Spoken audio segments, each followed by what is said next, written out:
Yo, what's going on? Max here for slurv.com. Let's talk some GPP stacks and pitching. Just a reminder today we have our live chat at slurv.com at 5 Eastern. All three of us, Steve, Adam, and I, along with Eric, are going to be there to guide you through this slate, and hopefully we have some interesting discussions. I am sure we will. We have every time. So let's jump into the May 20th slate. We have a full slate today. We have 15 games and some interesting pitching options. So the first one I want to talk about is Jake Arrieta. I'm not going to play him today. Here's why. He's very expensive, and I feel like I can get this the same upside as I get with him elsewhere for cheaper. He is facing the Giants on the road, and the Giants are the best team at making contact versus right-handed pitching in the whole league. So I don't think he gets the strikeout upside today. And because the Giants also draw a ton of walks, I don't think he's going to go deep enough in the game to get a complete game or a complete game shutout. So that means his ceiling is somewhere around like 30, 32 points, which is something I think I can get at 11K or lower. So let's move to the guy I'm mentioning at 11K. We have Aaron Nola. What can I say? The guy's priced up. He gets the Braves, and they're not very good at hitting. So if you didn't know they weren't good at hitting, you have not been paying attention. There is one reason to worry about Nola today, and I think that's his ownership. If all the touts out there are excessively recommending him, and he ends up being like 40% owned, I think he makes for a fine fade candidate because I think we can get the same upside as we get with him at 11K at around 9 or 8K, although we don't get the safety that I think he provides. I think he has a very high floor today. So with that being said, he's only eclipsed 100 pitches 3 times, which I think is what scares me the most. If he doesn't get like the complete game upside that we want at a guy at 11K, maybe we could go lower. But again, I'm going to look at his ownership and I'm going to figure it out throughout the day. Going down the list here, I'm not playing Quintana. I'm not playing Matz or Casimir or Lewis. Quintana doesn't have the ceiling at his elevated price, although Steve will disagree with me. We had a discussion in the chat today about that. Matz is in a great spot, but he has a pitch count, so no ceiling there. Padres are actually pretty good against lefties, so if Casimir is going to be the chalk, I'm going to suggest stacking up the Padres in GPPs. I just don't think Casimir is that good, and like I said, Padres are like middle of the road against left-handed pitching. Colby Lewis is Colby Lewis. I don't think I need to mention anything else about that. He's facing Houston. Next thing I want to talk about is Kluber. Kluber at Fenway can go many different ways. He's the perfect GPP play. I feel like for that reason, he can get destroyed or he can strike out a bunch of guys and give you a very high point total. He's getting destroyed by lefties a little bit this year, and his K rate is down a ton versus his career averages. What makes me think that he's going to turn it around? His hard percentage versus lefties is the same as it is against righties, although he's giving up a 329 BABIP versus lefties and a 269 versus righties. So that seems a little bit fluky. I think there's going to be regression there. Also, do we trust 1 year of lowered K percentages versus lefties over his career where he's been striking him out at 25%? This year it's 18%. I don't know. I don't think so. I think it's just 1 month, and Kluber could definitely turn it around. Again, GPP only play. Do not play him in cash. Next guy I want to talk about is Cole. Garrett Cole facing the Rockies in Pittsburgh.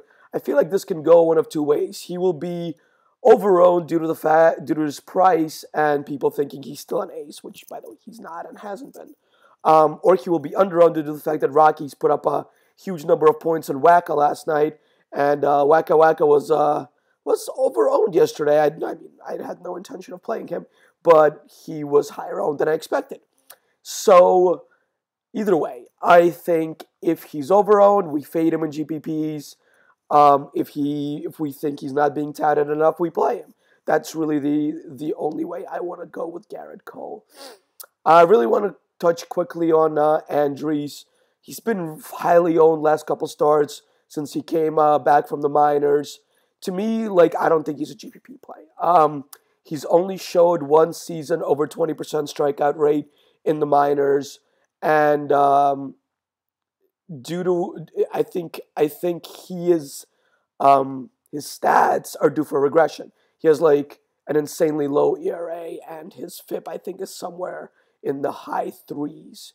So he can't keep it going for that long.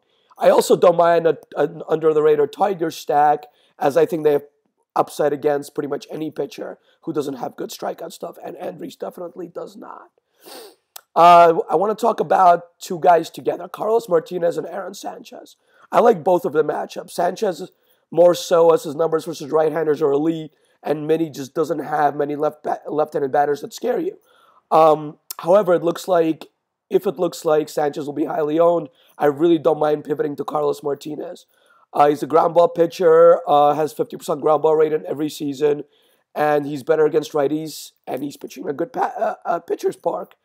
Um, Nobody really targets Arizona with pitchers, as everybody kind of thinks that they have a really good team versus versus pitching, just because they play in a really good hitter's park and they hit the ball out a lot there. I think on the road we're perfectly fine picking on them, especially because Peralta, who's one of the scarier lefties in their team, is no longer playing due to an injury. So really, like, who are we afraid of? Just Lamb and I guess Herman, the boy wonder. So I mean, to me, I think you can definitely pick on Zona with Martinez today. Also, just as an FYI, I just looked at the Vegas totals, and Zona opened up at 3.3 runs over under, and now they're down to 3.1. So Vegas agrees with the fact that they're a good play. Martinez is a good play today. You can go even lower. There's guys like Sonny Gray, Straley, and even Friedrich down in the very low ranges. I don't think you need to, and I don't think there's enough ceiling on them in GPPs. But if you feel the need, by all means, go ahead. Okay, let's move on to the stacks. Miami versus Tanner Roark is the first stack I want to recommend. I really love the way Miami has swung the bats this year. With the exception of Stanton, he has not looked good, but he still hits the ball far, which is fine. Roark is a bit overowned most nights, which is why I like targeting Miami today. They have a very high WOBA versus righties, and I think they're a nice under-the-radar stack option. On the other side, you have the Nationals. I think they're going to be overowned versus Nicolino. They were certainly overowned last time they faced him, and they destroyed him. They also beat up on Matt Harvey. Excuse me. So they have a little bit of recency bias going with them also. They're expensive, so I feel like we can get better upside elsewhere, but you can always pay up to be contrarian for sure. Vegas loves the Rays, and I do too. Rays are hot and facing prominent gas can in Anibal Sanchez on the road. Their run total has been going up, and I think they're a very high upside, low owned stack tonight. They've also been crushing the ball, which is awesome. Cleveland's going to be really chalky tonight, but I do like their upside up against Buchholz. Just remember, play them on teams that you have some differentiation, as I do believe they're going to be 20 to 25% owned in GPPs. Cincinnati, I love the way that they stack up against Iwakuma today. He doesn't strike anybody out. They're at home in a great ballpark. And lefties have absolutely been mashing against Iwakuma this year. I mean, as of righties, but lefties more so. So stack up Cincinnati today. Also, just to note, Iwakuma is really bad at holding on runners, so Billy Hamilton could have like a 4 stolen base game for sure. Another stack I'm recommending are the Mets versus Peralta. I know it's at home, and we really like targeting the Brewers on when they are at home, but this is at Citi Field today. The Mets have been struggling in the offense lately, and I think we need to jump back on board today against Peralta. All those lefty power Mets bats should be able to get back in the groove against him, and hopefully we can reap the benefits. Another stack I want to mention are the A's. I do expect them to be popular against CC. They've mashed lefties lately, and everybody loves rostering Chris Davis and Valencia after they have 3 homer days. Excuse me. So I do believe that they're going to be highly owned It is a 15-game slate, so maybe there will be a little bit overlooked, but I really don't think so. If they're being recommended, I'm going to be off of them today. They really don't have that high Vegas total, by the way, also. Cubs have screwed a lot of people over the last week. Today they get a PV and a pitcher's park. I really don't know what to think here. If they're going to be 20% owned, just like when they were, everybody was trying to kind of figure out when they were going to go off, and they just haven't.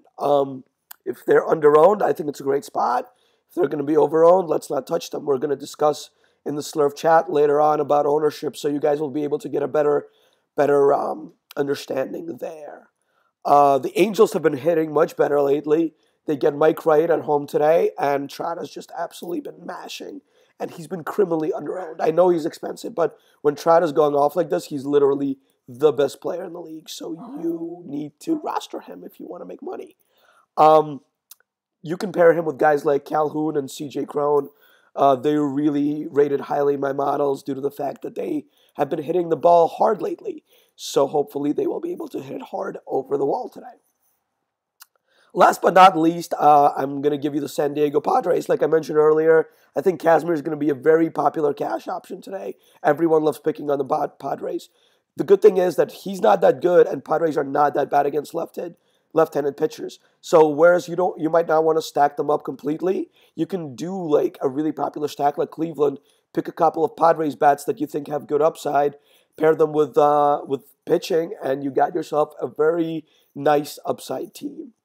That's all from me today, guys. Remember, stop by the chat at the expert chat at 5 p.m. We're going to be doing a video with all four of us. I will see you later. Peace.